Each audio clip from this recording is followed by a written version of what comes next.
नमस्कार। भारत की आर्थिक कहानी में ना कई मोड़ आए हैं, लेकिन एक चैप्टर ऐसा है जो इसकी नींव का पत्थर है, और वो है भारत की आर्थिक योजना। कॉम्पिटिटिव एग्जाम्स की तैयारी करने वालों के लिए तो ये एक बहुत ही जरूरी टॉपिक है। तो चलिए इस जरूरी सफर को ना एकदम शुरू से समझते हैं।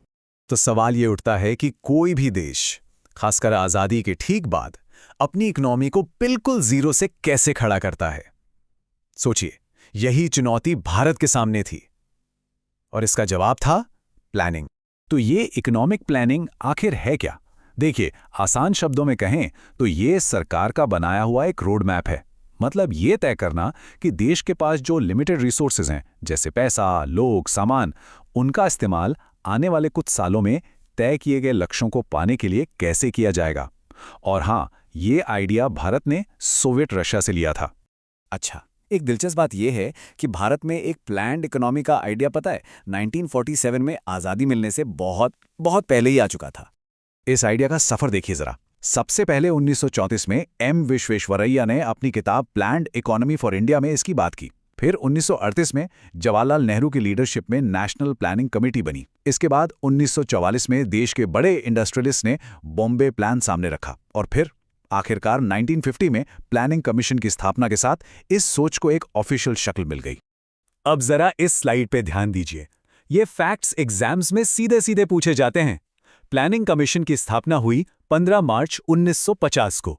किसकी सिफारिश पर? केसी नियोगी कमेटी की। ये एक एक्स्ट्रा कॉन्स्टिट्यूशनल बॉडी थी। इसका मतलब क्या हुआ? इसका मतलब ये संविधान से नहीं बनी थी, बल्कि सरकार के एक एग्जीक्यूटिव रेजोल्यूशन से बनी थी। इसे काफी फ्लेक्सिबिलिटी मिलती थी।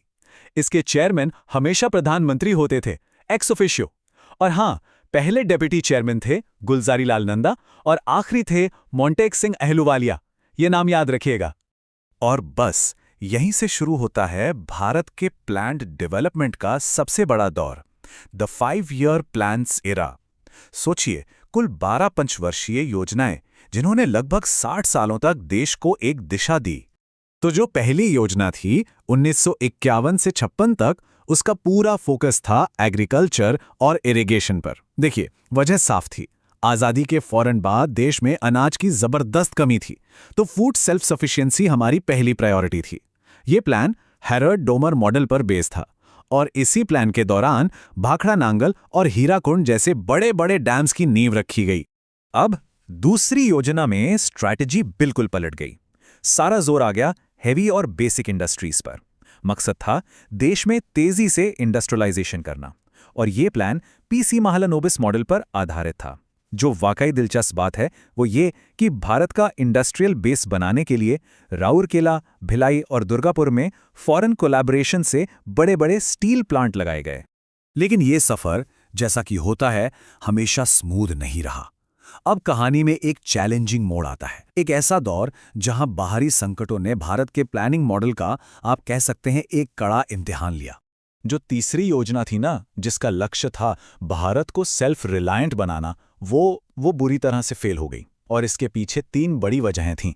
1962 में चीन के साथ जंग, 1965 में पाकिस्तान के साथ जंग, और 1965-66 का भयंकर सूखा। इन 3 बड़े झटकों ने हमारी इकोनॉमी को पटरी से ही उतार दिया। तो इन मुश्किल हालातों में सरकार ने पंचवर्षीय योजना की जगह 3 एनुअल प्लान्स चलाए। इसी को प्लान हॉलिडे कहा जाता है। ये असल में एक स्ट्रेटेजिक पॉज था, एक ठहराव। फूड क्राइसिस से निपटने के लिए फोकस फिर से एग्रीकल्चर पर लाया गया।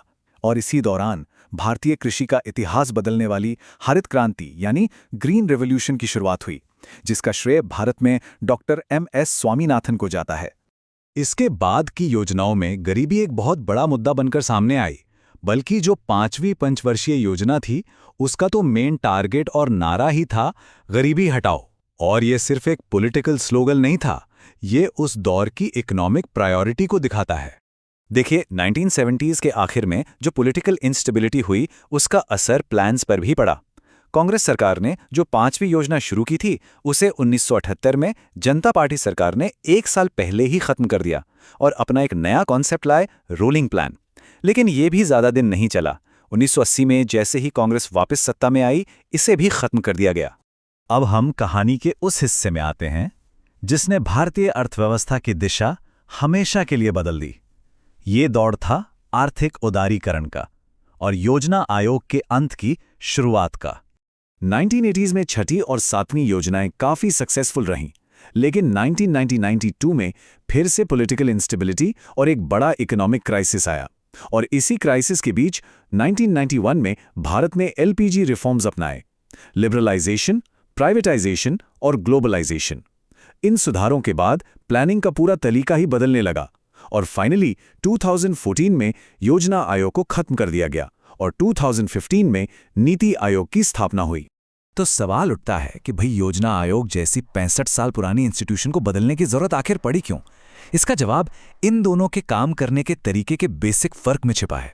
चलिए अब इन दोनों को आमने सामने रखकर समझते हैं। ये comparison exam point of view से बहुत इंपॉर्टेंट है। तो सबसे बड़ा फर्क यह है कि योजना आयोग टॉप डाउन अप्रोच पर चलता था, मतलब योजनाएं दिल्ली में बनती थीं और राज्यों को बस उन्हें लागू करना होता था। इसके उलट नीति आयोग एक थिंक टैंक है, एक सलाहकार है। ये कोऑपरेटिव फेडरलिज्म को बढ़ावा देता है, जहां पॉलिसी बनाने में राज्य भी बराबर के पार्टनर हैं। एक और बड़ा फर्क, योजना आयोग राज्यों को पैसा देता था, अब ये काम फाइनेंस मिनिस्ट्री करती है। तो नीति आयोग का रोल अब सिर्फ सलाह देने का है, हुक्म चलाने का नहीं। अच्छा, नीति आयोग से जुड़े ये क्विक फैक्ट्स भी याद रख लीजिए। फुल फॉर्म है national institution for transforming India. बना कब? 1 जनवरी 2015 को। इसके चेयरमैन भी पीएम ही होते हैं और ये भी प्लानिंग कमीशन की तरह एक एक्स्ट्रा कॉन्स्टिट्यूशनल बॉडी है। पहले वाइस चेयरमैन थे अरविंद पनगढ़िया और इसकी गवर्निंग काउंसिल में सारे सीएम्स होते हैं, जो इसे सही मायनों में कोलैबोरेटिव बनाता है। और अब ये स्लाइड है क्विक रिवीजन के लिए आपकी मास्टर की। इसमें सबसे जरूरी प्लान्स का सार बस एक लाइन में है। देखिए, पहली योजना एग्रीकल्चर पर फोकस, दूसरी हैवी इंडस्ट्रीज, 5वीं गरीबी हटाओ का नारा, 8वीं ह्यूमन रिसोर्सेज और 12वीं जो आखिरी थी उसका फोकस था सस्टेनेबल ग्रोथ पर। ये टेबल पूरी कहानी को एक नज़र में समझने के लिए परफेक्ट है। तो केंद्र के आदेशों से लेकर सहकारी सलाह तक का ये पूरा सफर देखने के बाद एक सवाल मन में आता है कि भारत के अगले इकोनॉमिक चैप्टर की कहानी क्या होगी? क्या यही सहयोग और फ्लेक्सिबिलिटी हमारे भविष्य की दिशा तय करेगी? इस पर सोचिएगा जरूर।